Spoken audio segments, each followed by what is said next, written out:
Teacher बच्चों को math समझा रही थी, रियाजी समझा रही थी।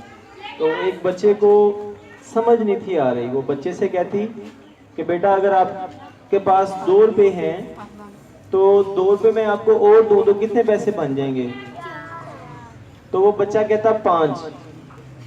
तो टीचर ने बड़ी मुश्किल से समझाया कि 2 और 2 4 होते हैं। फिर टीचर ने पूछा कि 2 रुपए आपके पास हैं, 2 रुपए मैंने दिए तो कितने रुपए बन गए? उसने कहा जी 4।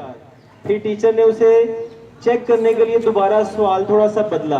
टीचर ने कहा अगर आपके पास 2 कबूतर हैं तो 2 में आपको और कबूतर दे दूं, आपके पास कितने कबूतर हो जाएंगे? तो वो कहता है 5। टीचर ने कहा 2 रुपए में 2 रुपए मिलाए थे तो 4 रुपए बने थे, अब कबूतर की बारी है तो 5 रुपए कह रहे हो। तो टीचर ने फिर दोबारा उसे समझाया कि बेटा 2 कबूतर आपके पास थे, 2 आपको मैंने और दे दिए तो कितने हो गए? बच्चा कहता है 5।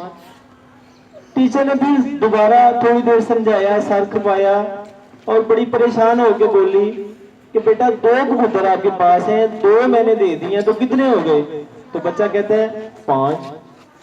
तो टीचर बड़ी परेशान हुई। उसने कहा आखिर माजरा क्या है? उसने कहा बेटा कैसे 5 हो गए? जब 2 रुपए में 2 रुपए मिलाए तो 4 होते हैं कबूतर, 2 में 2 मिलाए तो 5 कर देते हो। तो बच्चा बड़ी मासूमियत से कहता है टीचर जी 1 कबूतर मेरे पास पहले ही है।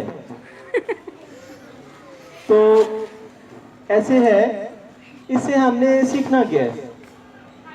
2 में 2 कबूतर मिलाते हैं तो 4 होते हैं, लेकिन उस बच्चे के पास 1 पहले ही मौजूद था। अब अगर हम इसको खुद पे लाके सोचे ना तो हम क्या करते हैं, जो चीज़ें हमें इस्लाम ने सिखाई हैं उससे हम बढ़ के कुछ कर जाते हैं। मिसाल के तौर पे शादी ब्याह की रस्में ले लें। इस्लाम ने सिर्फ सिखाया है निकाह और वलीमा। तो हम लोग क्या करते हैं, हम शादी के लिए मेहंदी करते हैं और क्या कुछ करते हैं, कई फजूल रस्में हम कर जाते हैं, कई फजूल रस्में करते हैं। तो वो 2 और 2 5 कर रहे होते हैं, हम 2 और 2 4 नहीं कर रहे होते। इसके अलावा भी कई फजूल चीज़ें हमने अपनाई हुई हैं जो हमें इस्लाम ने नहीं बताई। जैसे ये मुहर्रम गुजरा है तो वो घोड़ा निकालते हैं, इस तरह की रस्में, ये भी रस्में हैं, ये इस्लाम ने हमें नहीं बताई। इसके अलावा जब कोई फोत हो जाता है तो उसके ऊपर वो ख़त्म वगैरह जो करवाते हैं वो भी रस्में हैं, इस्लाम ने हमें नहीं बताई। ये भी 2 और 2 5 वाली बात है। तो हमने क्या करना है, हमने जब ज़िंदगी गुजारनी है तो हमने इस्लाम के तरीके के मुताबिक गुजारनी है। जो इस्लाम ने हमें चीज़ बताई है उसके मुताबिक ज़िंदगी गुजारनी है। फॉर एग्जांपल हम जब शादियों पे जाते हैं, अगर शादी हम इस्लाम के तरीके के मुताबिक करें, सिर्फ निकाह और वलीमा कर दें तो हमारे लाखों रुपए बच जाते हैं।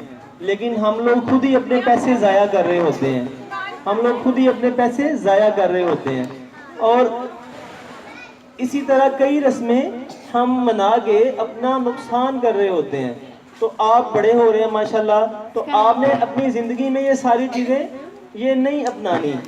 इसके अलावा ये जो जहेज़ का भी एक इशू बना हुआ है, जहेज़ वालिदैन देते हैं, कुछ लोग लेते हैं, तो ये भी इस्लाम ने नहीं बताया, ये भी गैर ज़रूरी रस्म है। तो आप सब लोगों ने, आप बड़े हो रहे हैं, आपने इन रस्मों से छुटकारा पाना है, आपने इनका हिस्सा नहीं बनना। आप जब घर में देखें इस तरह की रस्में हो रही हैं तो अपने वालिदैन को बताएं कि ये फजूल चीज़ें हैं, ये फजूल खर्ची वाली चीज़ें हैं, ये आपने नहीं अपनानी।